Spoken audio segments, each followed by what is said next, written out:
Now, two police departments, Baltimore City and Howard County, that is, announced charges today in two separate child sex abuse cases.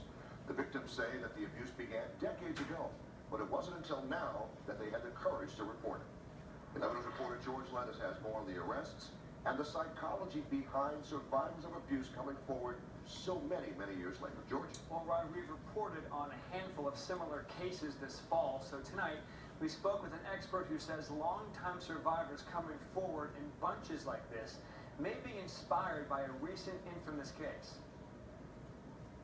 I think these survivors are really brave to come forward years later. Adam Rosenberg with the Baltimore Child Abuse Center says people who were sexually abused as children but don't tell authorities until adulthood are often looking for closure. They're beginning to realize that many of the troubles that they have now as adults could stem back from these instances of sexual abuse as a child. News of such cases in the Baltimore area have come in bunches lately, including two today.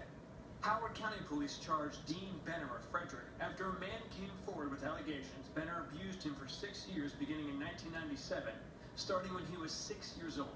The victim says he and his family thought of Benner as a trusted family friend. In Baltimore City, in a case that dates back 34 years, police charged the former owner of Bill's Cafe in Dundalk with numerous child sex abuse charges.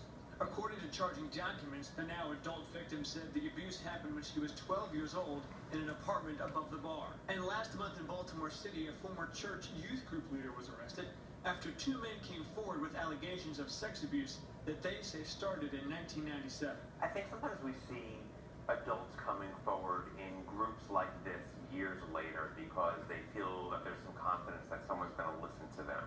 Maybe this is all stemming from Sandusky and the fact that we have decent coverage of these events lately. And that strength in numbers theory, Rosenberg says, often leads to more victims of the same suspect to come forward. It gives them that power to realize that, unfortunately, there are many other victims like themselves.